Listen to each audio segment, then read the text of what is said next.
बताइए तो सही, आप लोग खड़े तो रहिए, फिर हिंदुस्तान हमारा हिंदू राष्ट्र बनेगा, फिर भारत हमारा सोने की चिड़िया बनेगा, फिर गांव से लेकर शहर तक भगवा लहराएगा, फिर जो हिंदुओं का साम्राज्य स्थापित होगा, क्योंकि धर्म का परायण राजा परमात्मा ने हमको भेजा है।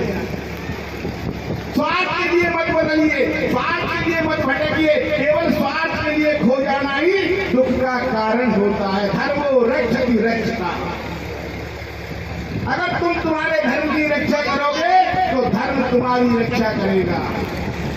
मैं कह देना चाहता हूं आप सब भाई और बहनों से, अगर मन में कहीं भ्रांति हो, मन में कहीं गलत सोच हो, किसी पाखंडी के आडंबरी के बहरूपिया के किसी लोभी की दलाल के चक्कर में पड़ रहे हो। पहलगांव में जो मारे गए हिंदू थे, उन हिंदू से किसी से भी जात नहीं पूछी गई कि तू किसी जात का है, तू जाटव है कि तू ब्राह्मण है कि तू बनिया है कि तू जैन है कि तू सिख है कि तू ईसाई है, कि कुछ नहीं पूछा गया। केवल एक बात पूछी गई, बता तेरा धर्म क्या है। इसलिए जात पात के चक्कर में ना बटो, जात पात में अपने जो है धर्म को कमजोर मत करो।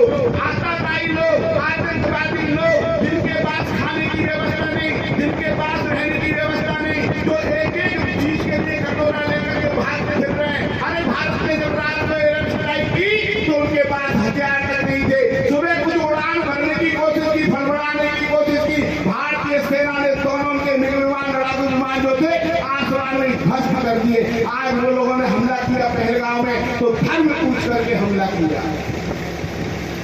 जाति पूछ करके नहीं। ये जातियों का खेल हिंदुस्तान के हिंदुओं को कमजोर करने का है। जब हम जातियों में बनेंगे तो जाटक पे अगर मान लो कोई बिहार होता है तो ब्राह्मण बनिया सिख ईसाई बाकी सारे लोग बैठ कर तालियां बजाएंगे। ब्राह्मण में होगा तो और अन्य समाज के लोग बचाएंगे, और किसी का होगा तो अन्य समाज के लोग बचाएंगे। और जब हिंदू पे अगर हमला होगा तो सारे हिंदुस्तानी ईंट से ईंट बजाएंगे।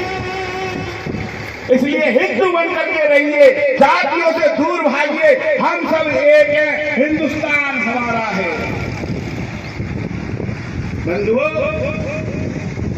आज रात को जो ऑपरेशन मोदी जी ने प्रारंभ किया उसका नाम दिया गया सिंदूर। लाल दहे लाली लसे अड़धर लाल लंगूर, और बच रहे दानव दलन जय जय जय कसूर।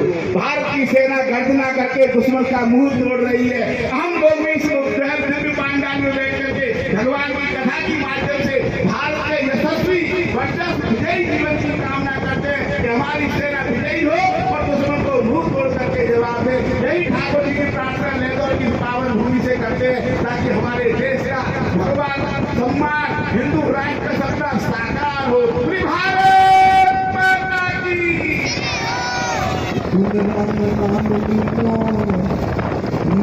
सांसद दीपक जी शर्मा हमारे बीच में पधारे हैं। एक बार जोरदार तालियों से प्रेम जी शर्मा हमारे बीच में है, करौली के कुशलतम वरिष्ठ व्यापारी हैं। आगे आगे मुकेश जी मचौली हैं, जो अभी पूर्व हमारे चेयरमैन थे। राजीव जी सारस्वत उनके पीछे हैं, ब्राह्मण समाज के कुलभूषण हैं। हमारे युवा हृदय सम्राट पार्षद दीपक जी सायकवाड़, करौली के वरिष्ठ व्यवसायी प्रेम जी शर्मा, और पीछे भाई साहब का नाम जरा विनोद जी भाई साहब, ये भी बहुत बड़े व्यापारी हैं करौली पर, बहुत अच्छी धार्मिक प्रवृत्ति के लोग हैं। भगवान की कथा जहाँ होती है भैयाओं की हाजिरी वहां लगती है। एक बार जोरदार से सभी आगुत लोगों का स्वागत। लेबर की धड़ा से